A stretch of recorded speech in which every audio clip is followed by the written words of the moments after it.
Il est 20h30 à Conakry. Au sommaire de cette édition d'information, des tracteurs et des motoculteurs présentés au président de la transition. C'est dans le cadre de la campagne de la refondation verte initiée par les autorités du pays. Nous sommes vendredi 7 avril et c'est la journée mondiale de la santé. Des activités sont prévues par le ministère de la Santé pour commémorer l'événement dans tout le pays. Aussi, dans ce journal, nous parlerons de la boxe thaïlandaise. Le double champion intercontinental est en Guinée pour quelques jours. Ce sera en fin d'édition avec Abdoulaye Diallo. Voilà pour les titres. Bonsoir à tous et merci de nous rejoindre sur la RTG. Nous ouvrons ce journal par ce décret. Décret DICH 2023-0097 PRG CNRD SGG portant nomination d'un haut cadre au ministère des Transports. Le président de la transition, vu la charte de la transition, vu la loi L 2018 numéro 025 AN du 3 juillet 2018 portant organisation générale de l'administration publique, vu la loi L 2019 numéro 027 AN du 7 juin 2019 portant statut général des agents de l'État, vu l'ordonnance O 2021-001 PRG CNRD SGG du 16 septembre 2021 portant prorogation des lois nationales, traités, conventions et accords internationaux en vigueur à la date du 5 septembre 2021, continuant à produire leur plein et entier effet. Vu le décret DICH 2022-387 PRG CNRD SGG du 20 août 2022 portant nomination du Premier ministre chef du gouvernement, vu le décret DICH 2022-548 PRG CNRD SGG du 18 novembre 2022 portant structure du gouvernement, vu le décret DICH 2022-549 PRG CNRD SGG du 18 novembre 2022 portant nomination des membres du gouvernement, vu le décret DICH 2022-0576 PRG CNRD SGG du 11 décembre 2022 portant attribution, organisation du ministère des Transports, vu le communiqué numéro 1 2021 PRG CNRD du 5 septembre 2021 portant prise effective du pouvoir par les forces de défense et de sécurité. Article 1, décrète. Article 1er. Monsieur Sekou Oumar Thiam, précédemment conseiller chargé des questions de transport aérien et de la météorologie, est nommé directeur général de l'autorité guinéenne de l'aviation civile AGAC en remplacement de M. Mohamed Kobele Keïta. Article 2. Le présent décret qui abroge toutes dispositions antérieures contraires prend effet à compter de la date de sa signature et sera enregistré et publié au journal officiel de la République. Conakry, le 7 avril 2023, signé Colonel Mamadi Doumbouya. À la une de l'actualité ce soir, la campagne de la refondation verte enclenchée par les autorités, le ministre de l'Agriculture et de l'Élevage a présenté ce vendredi une centaine de tracteurs et motoculteurs au chef de l'État. Fatmata Kourma. 65 tracteurs, 35 motoculteurs, tous sortis d'usine. C'est le nombre d'engins agricoles présentés ce vendredi 7 avril 2023 au chef de l'État, le colonel Mamadi Doumbouya. Ces engins représentent le 3e lot des 1000 machines agricoles commandées par le ministère de l'Agriculture et de l'Élevage. Nous sommes très heureux ce matin de recevoir M. le Président pour la réception de ce 3e lot d'engins agricoles. Pour 2022-2023, il y a une commande de plus de 1000 engins agricoles qu'on reçoit graduellement. Et avant la fin de l'année, on va atteindre la barre des 1000 engins qui vont venir révolutionner le secteur agricole guinéen. Parce que sans la mécanisation, il n'y a pas d'agriculture. Et les semaines à venir, il y a des centaines d'autres qui arrivent graduellement pour non seulement aider les privés, mais aussi aider les centres de location qu'on appelle centres de prestations agricoles qui sont dans les 24 préfectures de la Guinée. On est en train de créer pour les autres préfectures pour que cette campagne-là, avec le budget qui a été alloué au ministère, on pense que c'est la campagne, sincèrement, de la refondation verte, de la refondation du secteur agricole en Guinée. Ces tracteurs et motoculteurs seront loués aux paysans producteurs constitués en entreprises ou groupements, ainsi qu'aux particuliers. Toutefois, le ministre de l'Agriculture et de l'Élevage, Mamoudou Nanya Lembari, met en garde et précise qu'aucune triche ne sera possible, car ces engins sont des biens de l'État et ne seront privatisés en aucun cas. Les tracteurs vont être utilisés de deux manières. Une bonne partie va partir à la location pour les petits exploitants, ceux qui n'ont pas les moyens d'acheter un tracteur, qui ont 5 hectares, 10 hectares, qui louent les tracteurs à travers le pays pour faire leur activité. L'année passée, on a été capable de satisfaire leurs besoins de seulement 30%. L'année surpassée, à peine on pouvait faire 15% de leurs besoins. Cette année, nous voulons nous assurer qu'on peut satisfaire tous leurs besoins.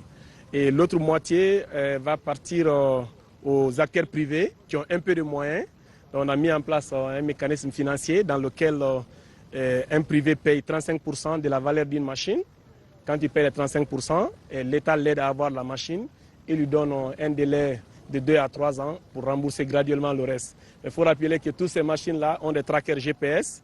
Donc on sait où se trouvent les machines et on contrôle leurs mouvements. On peut même les éteindre à distance si on veut. Cela veut dire qu'il n'y a pas de possibilité de tricher sur ces machines-là, parce que la technologie est mise au service de l'agriculture pour innover. À date, 400 engins parmi les 1000 ont déjà été réceptionnés. D'autres machines d'une centaine de milliards sont attendues à Conakry les prochains jours.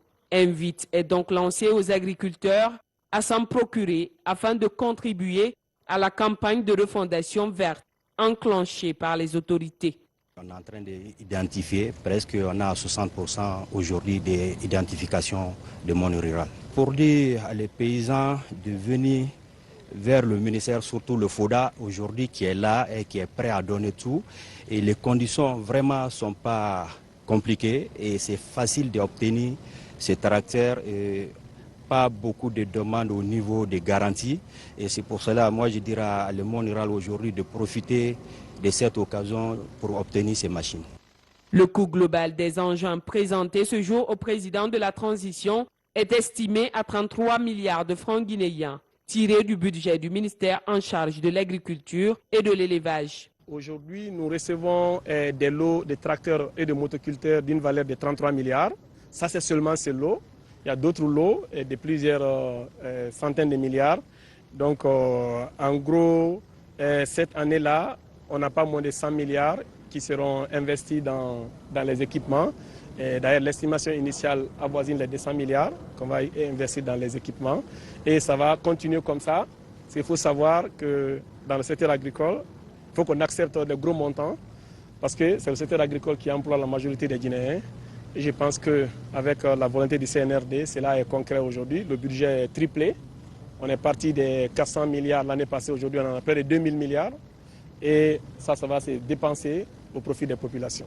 L'agriculture en Guinée emploie au moins 80% de la population, dont elle assure la principale source de revenus. C'est pourquoi les autorités de la transition sous le management du colonel Mamadi Doumbouya ont inscrit dès le départ le secteur agricole sur la fiche des priorités.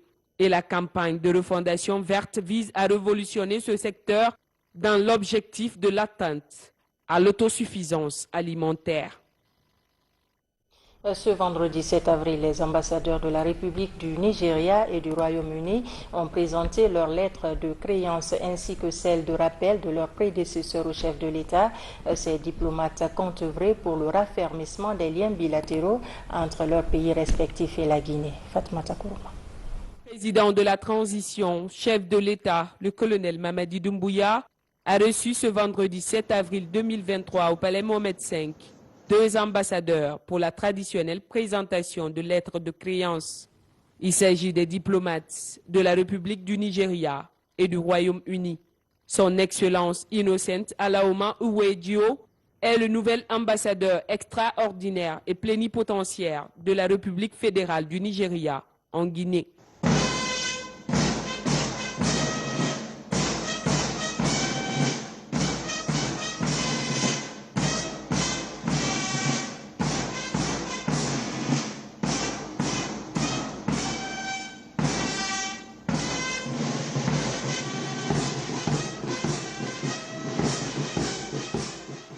Excellence, Monsieur le Président de CNRD, Président de la Transition, Chef de l'État, Chef suprême des armées.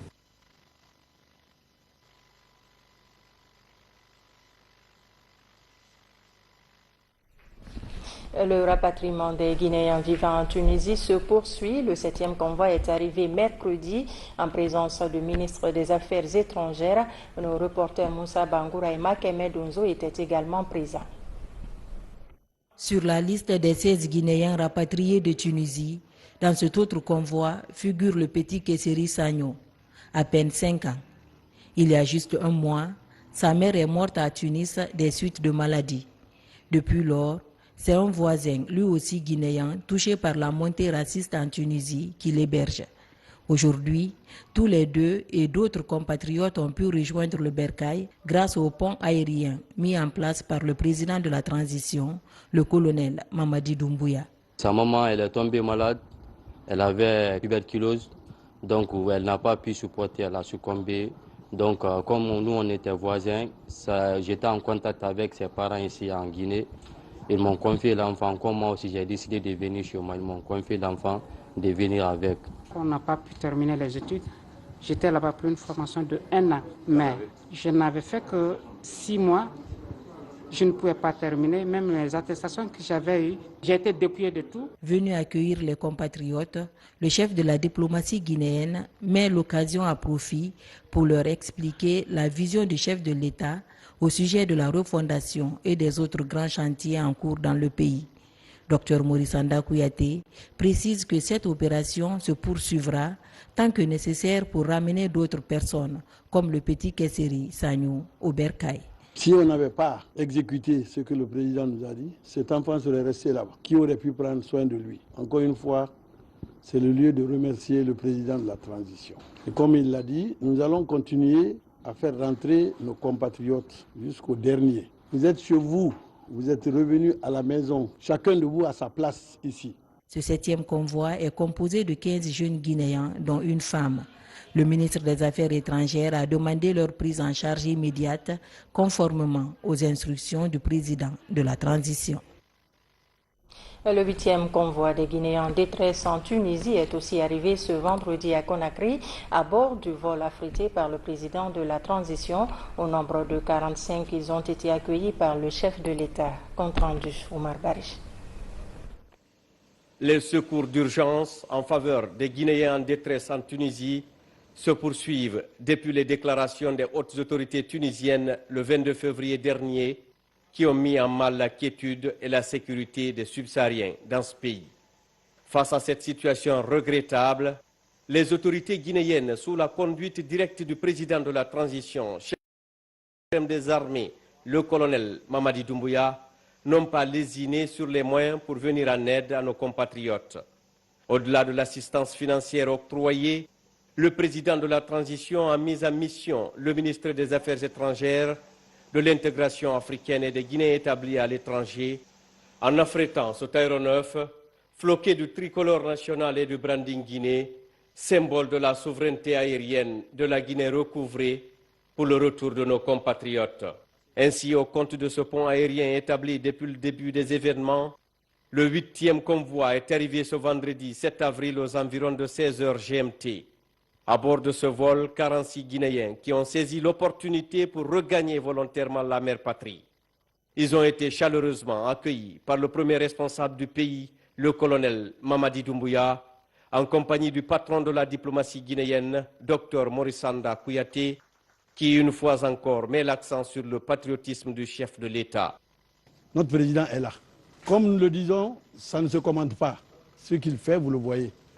Vous êtes arrivés parce qu'il a demandé à ce que vous soyez ici.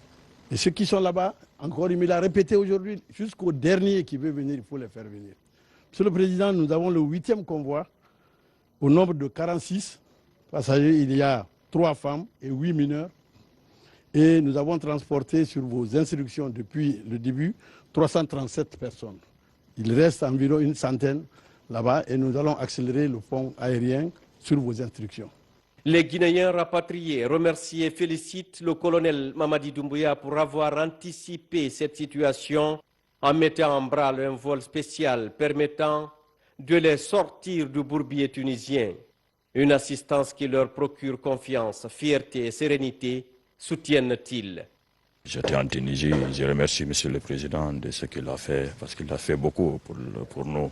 Il a fait beaucoup pour nous là-bas, de nous renvoyer ici, parce qu'on était dans l'enfer là-bas. On était dans l'enfer. On le remercie beaucoup, on remercie tout le gouvernement. Et puis, que Dieu bénisse la Guinée et les Guinéens. Avec la situation du pays, j'étais obligée de rentrer.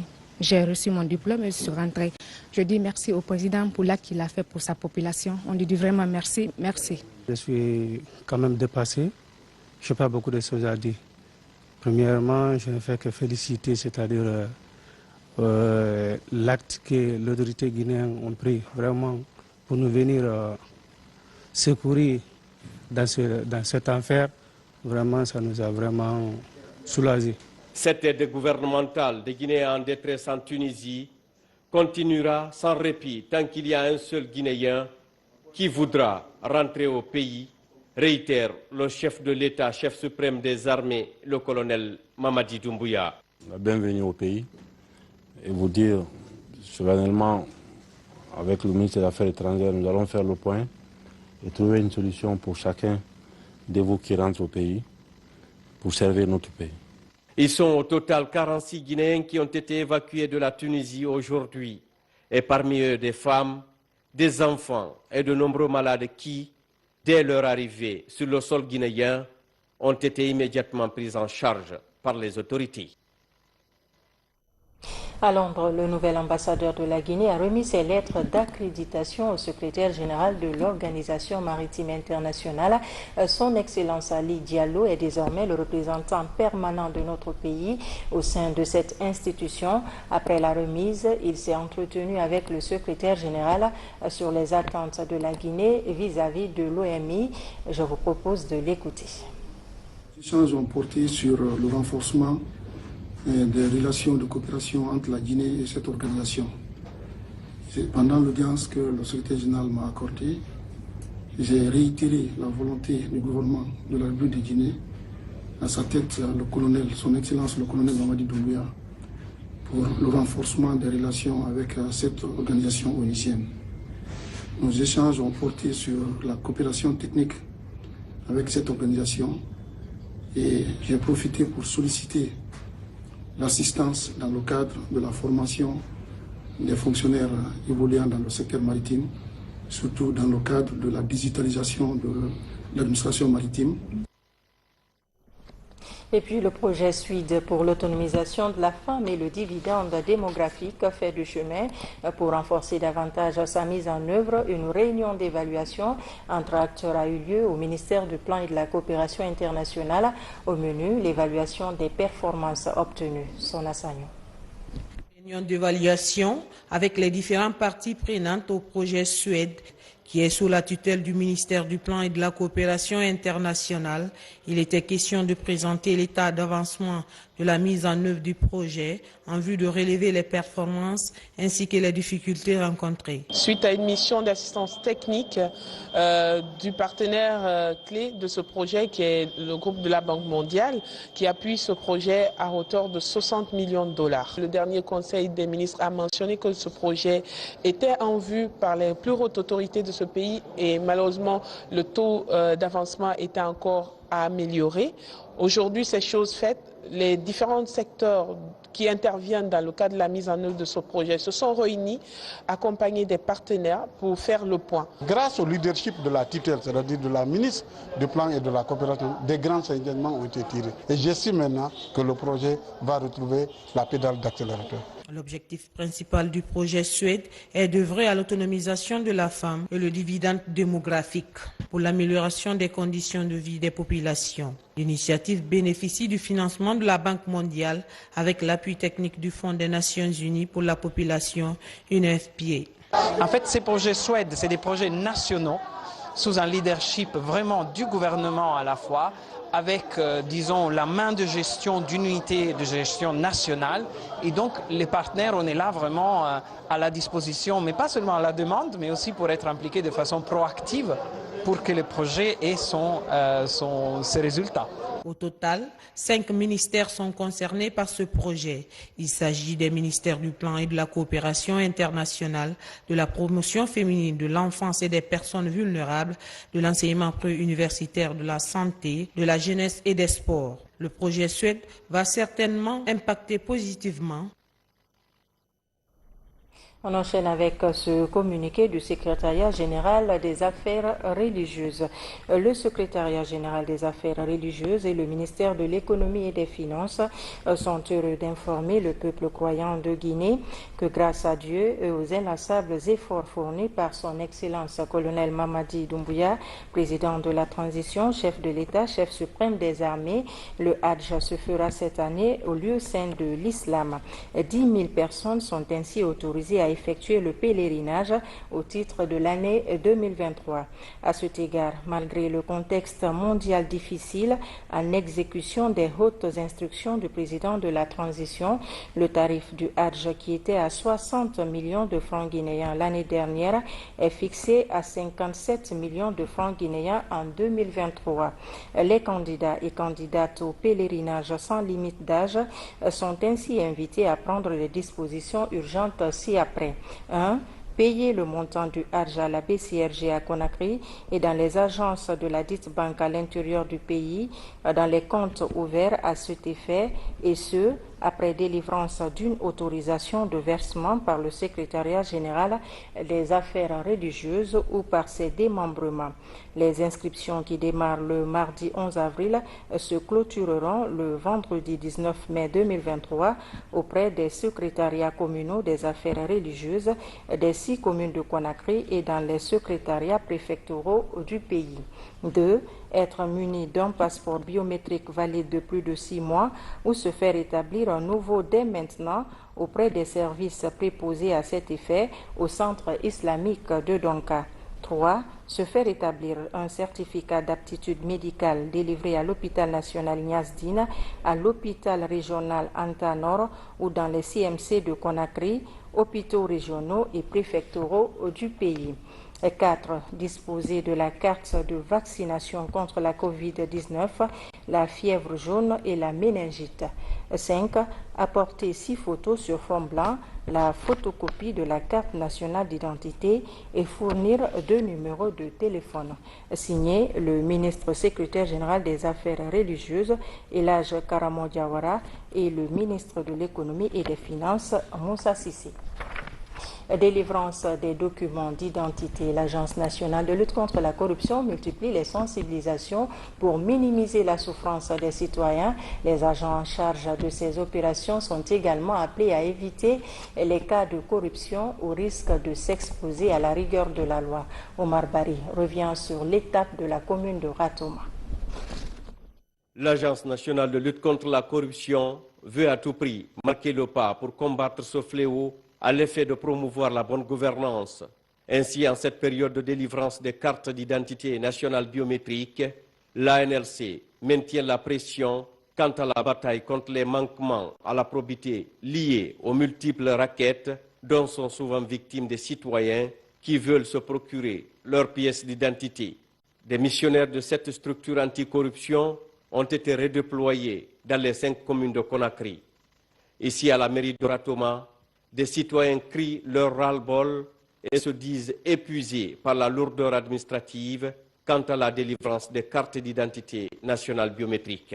Si vous ne venez pas sur le terrain, il y a d'autres qui sont là depuis 5 mois, 6 mois, 7 mois. Il y a d'autres même qui ont peur de venir. S'ils ne viennent pas pour contrôler, les dossiers là, ça peut faire plus de 5 ans ici. Moi, depuis 9 janvier, c'est hier qu'ils m'ont appelé pour que je puisse venir. Aujourd'hui, si ce n'était pas vous, on n'allait pas recevoir. Parce que nous sommes venus, depuis le matin, nous sommes là, mais négatifs. Dans la commune de Ratoma, le chef de mission de l'agence confère avec les responsables de la mairie pour les encourager à se défaire des mauvaises pratiques, pour permettre d'améliorer l'accès aux droits fondamentaux, mais aussi de renforcer la confiance des citoyens envers l'État. Il souligne la nécessité de faire de la lutte contre la corruption une priorité de tous.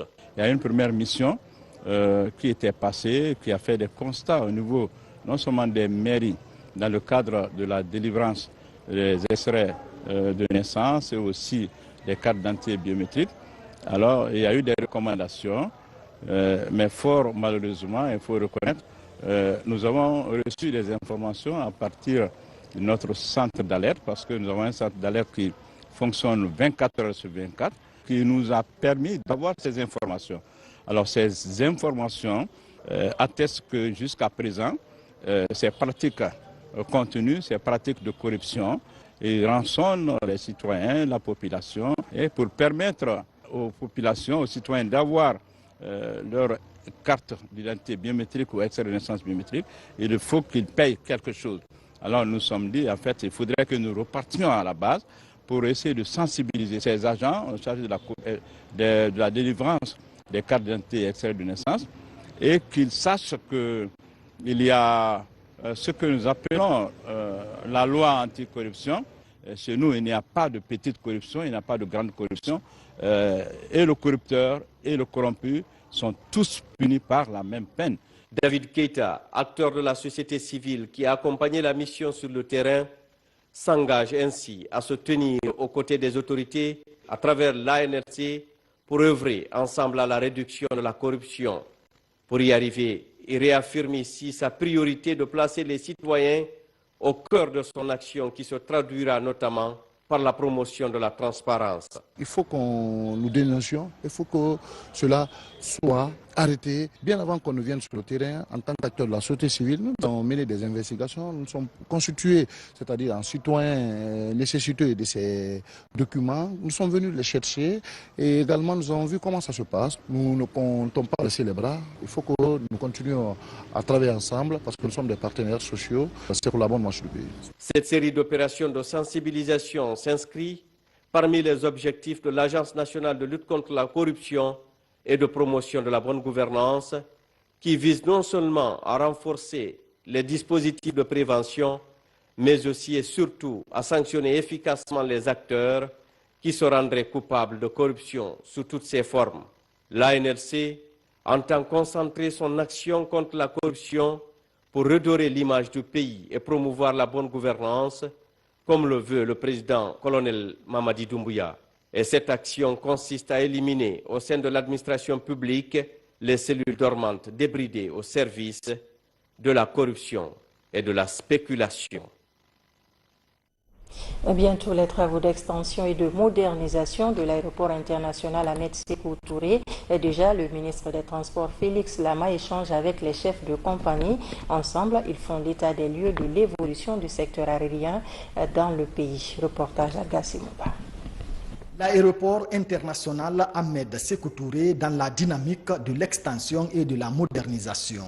Pour ce faire, les échanges se multiplient entre les acteurs. Ici, autour de la table, cadres du ministère des Transports et chefs de compagnie aérienne discutent sur la réalisation des objectifs prioritaires conformément aux exigences de l'Organisation de l'aviation civile internationale. Ceci pour une bonne harmonisation et le respect des normes édictées, mais aussi leur annoncer les réformes entreprises par le département.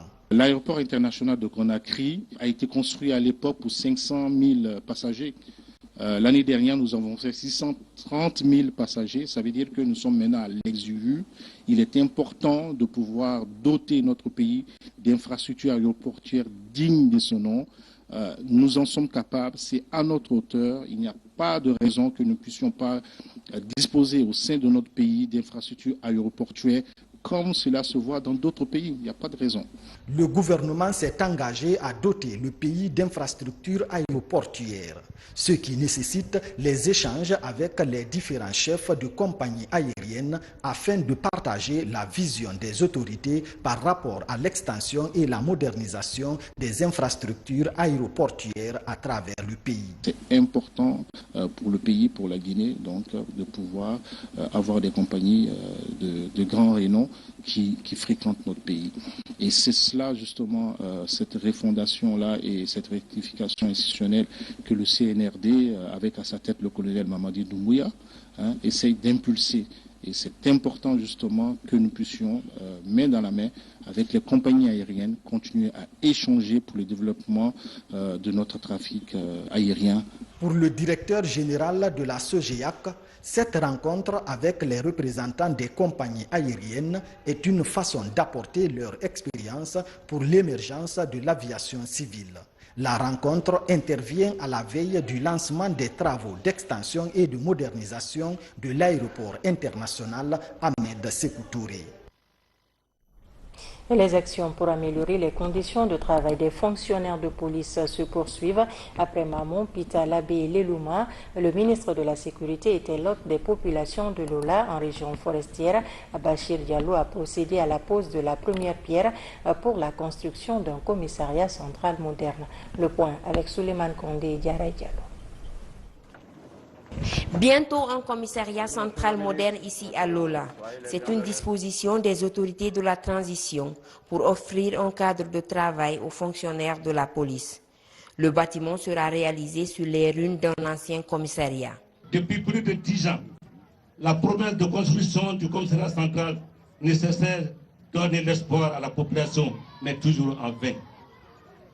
Aujourd'hui, plus que hier, nous sommes rassurés que le commissariat, une fois construit, reste et restera la vraie carte d'identité du colonel Mamadi Doumbouya, président de la République. Il faut rappeler que le bâtiment qui abrite le commissariat central de la police de Lola a été construit en 1976 et n'a jamais connu des travaux de rénovation depuis cette date. C'est pourquoi sa reconstruction s'avère nécessaire pour répondre aux aspirations du moment. Cet investissement devrait répondre aux besoins des populations. Le ministre de la Sécurité et de la Protection civile procède à la pose de la première pierre de l'infrastructure qui sera bâtie sur cet espace de 3000 m². Le projet comprend entre autres un bâtiment principal et des annexes. Le nouveau commissariat moderne qui sortira de terre sous peu offrira, j'en suis sûr, un meilleur cadre de travail nécessaire pour favoriser l'interaction entre vous et la police. À terme, le personnel de la police assurera la sécurité publique dans un environnement digne de respect et de considération. Le projet de construction des commissariats centraux dans les villes de l'intérieur du pays découle de la volonté du chef de l'État. Une manière de rapprocher les services de sécurité des populations. Et puis ce communiqué du ministère de la Sécurité et de la Protection civile.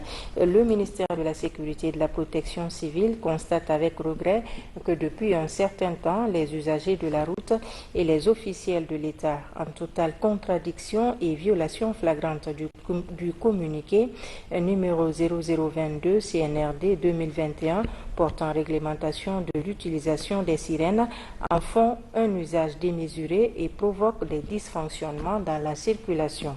Aussi, le ministère de la Sécurité et de la Protection civile tient à rappeler l'esprit et le contenu du communiqué numéro 0022 CNRD 2021 qui dispose que il est interdit des pratiques dans la circulation par certains cadres, officiers généraux de l'armée, haut commandement de la gendarmerie nationale, de la police, de l'armée de terre, de l'armée de l'air, de la marine, du corps des conservateurs de la nature, de la sécurité et de la protection civile et des institutions républicaines. Ce sont 1. La réduction de la garde et du dispositif d'escorte aux strictes prescriptions du statut général et particulier dans l'armée. 2. Interdiction des sirènes, excepté les véhicules médicalisés, et le président de la République. Le ministère de la Sécurité et de la Protection civile appelle et ordonne à la police routière et à tous ses agents d'interpeller et d'immobiliser sur le champ toute personne et véhicule qui enfreindrait aux dispositions ci-dessus indiquées. Le ministère de la Sécurité et de la Protection civile sait compter sur l'esprit civique de chacun et de tous. Fait à Conakry le 7 avril 2023, le ministre de la Sécurité et de la Protection civile, général Bachir Diallo. Je vous l'annonçais dans les titres, célébration ce vendredi de la Journée mondiale de la santé, une journée commémorée sous le thème santé pour tous. Plusieurs activités sont prévues tout au long de ce mois pour les actions visant à améliorer la santé de la population à tous les niveaux. Moussa Bangoura, Thierno Maroufpa. La santé est un droit fondamental pour tous les êtres humains Et cela fait 75 ans que l'Organisation mondiale de la santé s'investit dans l'amélioration de la santé publique des communautés. Ce 7 avril, Journée mondiale de la santé, l'ensemble des acteurs engagés dans la promotion de la santé se retrouvent pour partager les priorités du moment. L'OMS veut promouvoir la santé pour tous, pour que tout individu puisse jouir d'un état de santé le plus élevé possible et ne laisser personne pour compte. Au cours de cette journée, les défis de l'atteinte des objectifs de la santé universelle sont largement évoqués. L'augmentation du financement public de la santé et la réduction des coûts en faveur des patients, tant de sujets abordés. La politique de la santé communautaire est développée, mais pour que nous puissions mettre cela en œuvre, il va falloir que la promotion de la santé aussi soit considérée comme une priorité pour le ministère de la Santé, pour nous amener vers la santé pour tous, qui est la couverture sanitaire universelle. Et nous allons continuer dans les communautés, dans les familles, dans les écoles, à passer ce message que la santé est trop importante pour être laissée aux mains des professionnels de santé. C'est l'affaire de nous tous. Donc en nettoyant devant sa porte, en participant aux journées citoyennes d'assainissement, en vidant l'eau et en nettoyant les caniveaux, en amenant les enfants à la vaccination, en s'assurant que nous utilisons la moustiquaire, ce sont toutes des actions simples, individuelles, mais qui contribuent à la santé. C'est ce message qu'on veut passer au peuple, que nous allons pendant tout ce mois faire des actions santé qui montrent que la santé nous intéresse et que nous travaillons tous pour la santé de chacun et de tous. Pour accroître les services de soins, l'Organisation mondiale de la santé, en cette date qui marque sa création, offre un important lot de médicaments et équipements médicaux au ministère de la Santé. Des équipements destinés aux structures sanitaires de la capitale. Justement, le ministre de la Santé en compagnie du représentant de l'OMS était à l'hôpital national d'Onka. Mamadou Pété Diallo a procédé au lancement d'une campagne gratuite de dépistage du cancer du sein, une action qui marque cette journée mondiale de la santé. Plus de détails avec Aboubakar Diaby et Tierno Ousmane Diallo. Cette année, l'Organisation mondiale de la santé a placé la célébration de la journée mondiale de la santé sous le thème « La santé pour tous ».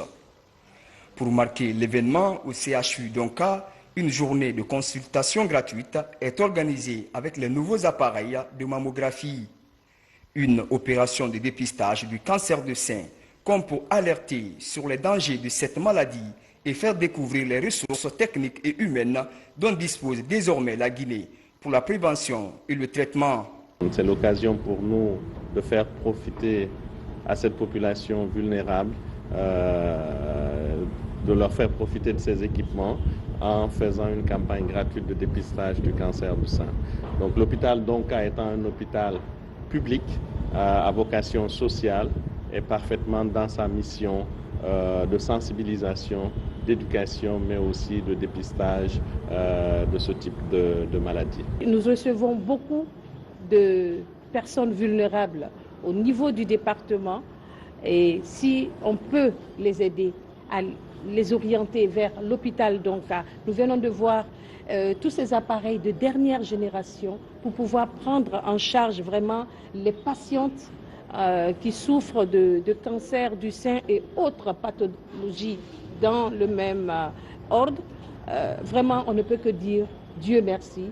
Merci au colonel président.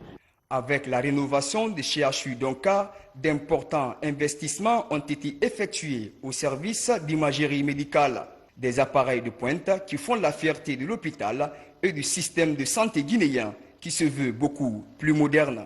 Avec l'accord et le soutien du président de la transition, le colonel Mamadi Doumbouya, en tant que ministre de la Santé, j'ai reçu instruction de créer les conditions pour le traitement de nos compatriotes qui souffrent du cancer. Ça coïncide aussi avec le programme de l'OMS de célébrer les 75 ans tout au long de l'année. Ce n'est pas seulement aujourd'hui, ce n'était que le lancement. Et ensemble, nous pourrons voir comment nous allons conjuguer nos efforts pour organiser ce dépistage à l'échelle nationale et que ça puisse vraiment servir nos populations. La campagne de dépistage gratuit va se poursuivre les jours à venir. Le gouvernement entend renforcer la sensibilisation sur la maladie du cancer du sein au niveau de la couche féminine. Ce 75e anniversaire de la Journée mondiale de la santé a été également célébré du côté de Zérékoré et des engagements ont été pris pour offrir aux populations des soins de qualité. Mohamed Salioupaï, Lancé Kamisoko, Mohamed Lamine Diallo. C'est le coup d'envoi de la 75e Journée mondiale de la santé. Il est donné par le gouverneur de la région, entouré des partenaires au développement et des agents de santé fortement mobilisés. La santé pour tous est le thème de cette célébration qui vise à fédérer les efforts pour une couverture sanitaire plus équitable. Aider les pays à opérer un changement de paradigme urgent pour promouvoir la santé et le bien-être et prévenir des maladies en s'attaquant à leurs causes profondes. Soutenir une réorientation radicale des systèmes de santé vers les soins primaires qui constituent le fondement de la couverture sanitaire universelle. Renforcer d'urgence les systèmes de santé et les outils de préparation et de réponse aux urgences épidémiques et pandémiques à tous les niveaux. Le droit à la santé est un droit fondamental pour tous. Chaque personne doit nécessairement pouvoir en profiter, quel que soit son statut, son origine ou son lieu de résidence. Pour ce faire, chaque acteur de la chaîne doit jouer sa partition. On ne peut parler de santé sans l'engagement des communautés. Pour qu'on puisse assurer des conditions de meilleure santé à la population, il faut que cette même population adhère à toutes les actions de santé publique qui leur est proposées par le personnel de santé. Au nom du gouvernement, je voudrais garantir notre détermination à œuvrer pour le renforcement du système de santé dans la région forestière. Un appel pour la population de la région de Zérékoré à utiliser les services de santé mis à leur disposition et aussi respecter les mesures sanitaires éditées par les professionnels. Selon un rapport de l'Organisation mondiale de la santé, si rien n'est fait d'ici 2030, le monde serait confronté à un manque de plus de 10 millions d'agents de santé. Santé publique avec la remise des titres de prise en charge sanitaire gratuite à 76 malades indigents de la région de Boké. C'est une initiative présidentielle pilotée par la direction du Fonds de développement social et de l'indigence. Younousa Kawel Kamara, Mohamed Mara, Bintou Touré. Ce jeune indigent d'une dizaine d'années en larmes est le premier à recevoir ce dossier de prise en charge sanitaire gratuite au compte de la région de Boké. Au total, 76 malades indigents sur 147 sont mobilisés pour la circonstance. Émus par cette action humanitaire, les bénéficiaires expriment leur gratitude au président de la République à travers la direction du Fonds de développement social et de l'indigence qui œuvre en faveur de cette autre couche de la nation. Gloire à Allah le Tout-Puissant. Nous remercions le président de la République qui a pris en charge nous les malades vulnérables. Que Dieu le récompense. Les mots me manquent pour remercier le président Mamadi Doumbouya pour cette action humanitaire. À travers cette prise en charge sanitaire, je pourrais recouvrer ma santé. Dans la salle, chaque malade a sa propre pathologie, comme nous montrent ces images difficiles à supporter. Dès maintenant, ils sont tous pris en charge gratuitement par l'État. C'est quelque chose de très important puisque cela vient réconforter, très important au compte de ce mois. 116 malades qui seront admis à l'hôpital régional de Boké, dont les produits pharmaceutiques seront entièrement pris en charge. Mais il faut surtout préciser que cela ne se limite pas qu'à ça. Et nous profitons de ce micro pour remercier le président de la transition qui s'implique fortement dans le cadre de la prise en charge sanitaire. Au terme de la rencontre, le directeur général du Fonds de développement social et de l'indigence signe un contrat de partenariat avec l'hôpital préfectoral de Boké. Une manière de diligenter la prise en charge réelle de ces malades qui n'avaient jusqu'à date pas d'espoir. Parlons à présent du projet NAFA géré par l'Agence nationale d'inclusion économique et sociale Agnès. C'est un projet initié par le gouvernement avec un appui technique et financier de la Banque mondiale. Pour sa mise en œuvre, un atelier de vulgarisation est organisé en direction des parties prenantes. Guénéen-Sall. Pendant 2 jours, les experts de l'ANIES ont organisé un atelier de vulgarisation des instruments de sauvegarde sociale et environnementale. La formation est interactive. Elle permettra de renforcer les connaissances des acteurs du projet sur les aspects liés aux risques environnementaux encourus dans les projets ainsi que sur les questions de sauvegarde sociale, notamment les violences faites aux femmes ou encore les questions de harcèlement. Les instruments, c'est quoi? C'est les documents sans lesquels ce présent projet NAFA ne peut être réalisé. Il comporte, par exemple, le cadre de gestion environnementale et sociale, le plan d'engagement qui est l'accord de pays, c'est-à-dire du gouvernement et la Banque mondiale, sans lesquels le financement ne peut être obtenu et qui doivent être scrupuleusement respectés par les 2 parties. On est en train de les dérouler à l'intention des cadres nationaux. C'est de converger vers une vision commune sur le projet NAFA. Je rappelle que c'est un projet très structurant pour l'État guinéen qui permet à 150 000 ménages d'être autonomes et de sortir progressivement de la pauvreté. Donc nous attendons de nos partenaires d'avoir la même conscience aiguë sur l'importance de ces aspects-là et de les porter dans leur pratique quotidienne. Les participants devront à terme intégrer ces connaissances pour une meilleure mise en œuvre du projet en faveur des populations guinéennes. Nous sommes des potentiels partenaires de ce projet et si nous, avant même de commencer le projet, si nous sommes outillés sur toutes ces normes et procédures, mais aussi sur toute la législation qui existe et qui régit les projets de la Banque mondiale en collaboration avec le pays, ça va nous aider à mieux travailler. La formation est participative. Elle va permettre non seulement de collecter des informations sur la législation environnementale nationale et les normes environnementales et sociales de la Banque mondiale, mais aussi et surtout de spécifier les opportunités et les rôles respectifs des différents acteurs impliqués dans la gestion environnementale et sociale du projet NAFA. À l'Office guinéen de publicité, les réformes du conseil d'administration commencent à porter fruit. Les résolutions prises en août dernier par le CA sont appliquées à plus de 80% selon les dernières analyses à l'issue de la session budgétaire qui s'est tenue aujourd'hui. Pour 2023, il est prévu plusieurs activités dont la construction de sièges de l'OGP. Kiana Ousmane Diallo. Pour cette première session budgétaire du conseil d'administration de l'Office guinéen de publicité, il est question d'examiner plusieurs documents liés à la gestion budgétaire et faire le point sur le fonctionnement de cette structure publique qui régule l'univers de la publicité en Guinée. De fortes actions ont été prises ces derniers mois par le conseil d'administration pour relancer l'OGP qui traversait quelques difficultés. À présent, l'OGP reprend son envol avec plus de rigueur dans la gestion. Il y avait des exigences auxquelles la direction a été assujettie par le conseil d'administration. On a validé les états financiers de 2021. Le budget de 2022 a été examiné et donc une commission a été mise en place pour aller voir les incohérences et les petites défaillances qu'il y a dans l'élaboration du budget. La redynamisation de l'OGP et la moralisation de la gestion dans cette structure était dès au départ la mission que s'était fixée le conseil d'administration qui entend faire de l'OGP une structure de référence tant en matière de gouvernance qu'en matière de mobilisation de ressources financières.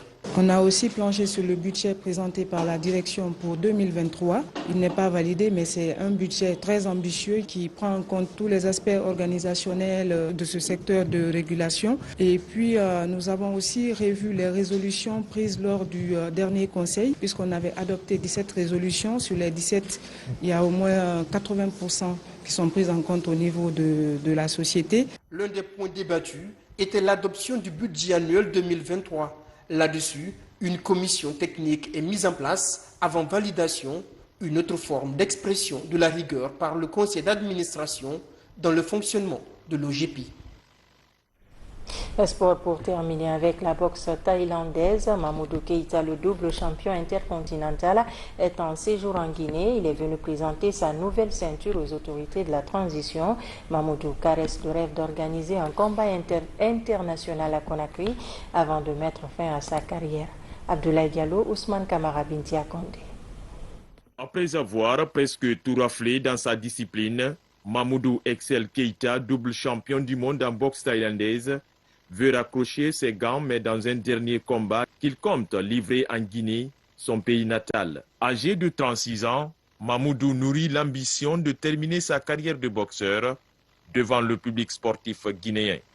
Une manière de vendre non seulement l'image de la Guinée à travers le monde, mais aussi permettre à son fans club de le voir sur un ring à Conakry. Je suis le Guinéen le plus titré et donc pour cet honneur, je vais mettre mes ceintures en jeu pour les défendre ici. Comme vous le savez, la boxe, c'est pas facile. Et chaque belle chose a une fin. Je suis là pour demander l'aide de tout le monde pour que mon rêve se réalise enfin. Avec un palmarès bien garni, le Guinéo-néerlandais totalise 108 combats avec à la clé 72 victoires pour 31 défaites et 5 combats nuls. À côté de ce bilan plus que satisfaisant, s'ajoute également le double titre de champion du monde et les distinctions de champion intercontinental et européen. Un champion au grand cœur qui, à travers le monde, hisse le drapeau guinéen plus haut. Nous, en tant que Kadiak Communication, on a décidé d'associer notre image à cet événement, à ce projet, Boxer pour l'honneur, parce que tout simplement, on se dit qu'à un moment donné, il faut que les enfants de la Guinée, il faut que les fils et filles de la Guinée se battent pour défendre réellement les vraies causes, les causes nobles.